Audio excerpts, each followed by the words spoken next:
Hoje a gente vai mergulhar num documento incrível de quase 2.000 anos de idade. É uma análise, sabe, direta, sem firulas, de 3 comunidades que viviam onde hoje é a Turquia. Pensa nisso como uma espécie de avaliação de desempenho, só que divina. Escritas pelo apóstolo João, essas cartas revelam umas verdades que, olha, são surpreendentes. Mas esquece aquela coisa de meta de vendas ou produtividade, tá? Aqui o negócio é muito mais fundo. São cartas super pessoais que agem quase como um espelho. E é usando essa ideia de avaliação de desempenho divina que a gente vai analisar 3 estudos de caso bem diferentes para ver o que eles têm a nos dizer ainda hoje. Ok, vamos lá. Nossa primeira parada, Sardes. Uma cidade conhecida por ser podre de rica e, mais importante, por ter uma fortaleza que todo mundo achava que era impossível de invadir. No papel, parecia que eles tinham tudo sob controle. E é aqui que está o pulo do gato. A história da cidade é a chave para a gente entender a avaliação espiritual dela. Pensa bem, essa fortaleza impenetrável caiu. E não uma, mas 2 vezes. E o motivo não foi falta de força, foi excesso de confiança. Os guardas simplesmente dormiram no ponto. Essa mancada histórica virou a metáfora perfeita para o diagnóstico que eles iam receber. E que diagnóstico, hein? Direto, na lata, sem anestesia. Você tem fama de estar vivo, mas está morto. Puxa, a reputação deles, a imagem que passavam, era de uma comunidade cheia de vida. Mas por dentro, a realidade era outra, negligência total. Era só uma casca vazia, igualzinho aos guardas que cochilaram quando não podiam. E para não restar nenhuma dúvida, o texto original em grego usa a palavra nekros. Isso não é só uma figura de linguagem, não. Significa literalmente morto, um cadáver mesmo. A avaliação era clara. A vida espiritual ali tinha acabado, só sobrou a fachada. E qual era a solução para isso? Bom, a prescrição ecoava o grande fracasso histórico deles. Esteja vigilante. Acorde. Era um chamado bem direto para ficarem espertos espiritualmente para não acontecer outro desastre. A solução estava totalmente conectada ao problema. Faz todo sentido, né?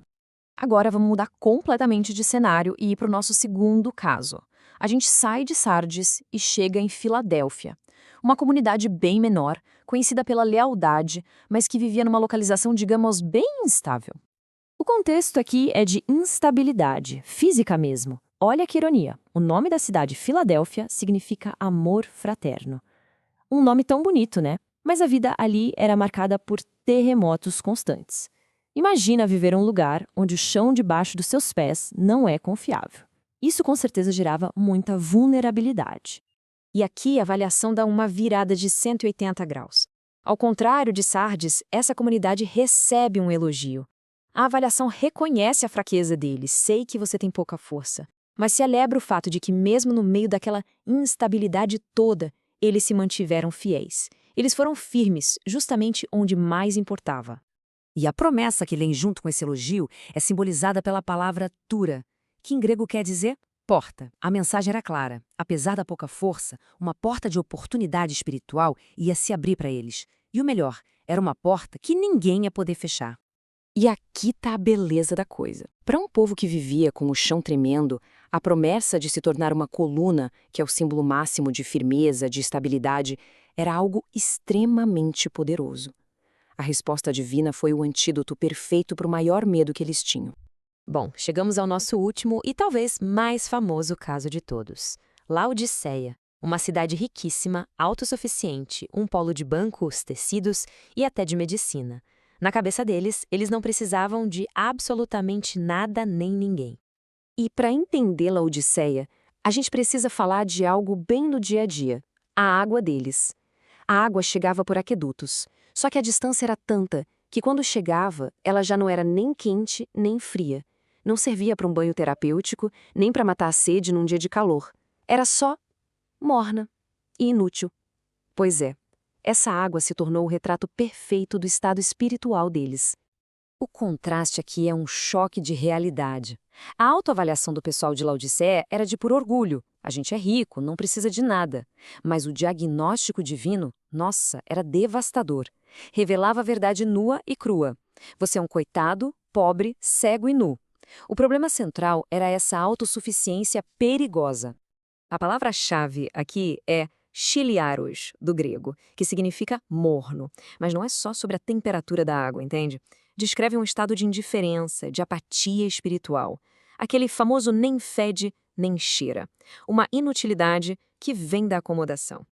A solução que foi oferecida é muito interessante porque ela pega justamente as coisas das quais a cidade mais se orgulhava e as transforma num convite à humildade. Tipo, troquem o ouro dos seus bancos por fé de verdade. Troquem a lã preta famosa de vocês pela santidade. E no lugar do famoso colírio medicinal, busquem a visão espiritual. O remédio era basicamente trocar as riquezas da terra pelas que realmente importam. Então, depois de passar por essas 3 avaliações de desempenho tão diferentes umas das outras, o que a gente pode tirar disso tudo? Cada uma delas dá um diagnóstico, uma solução e uma lição que ecoa forte até hoje.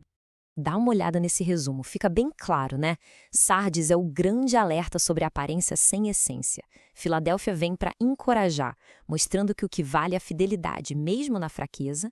E Laodiceia, bem, Laodiceia é aquele aviso luminoso contra o perigo de se achar autossuficiente, tanto material quanto espiritualmente.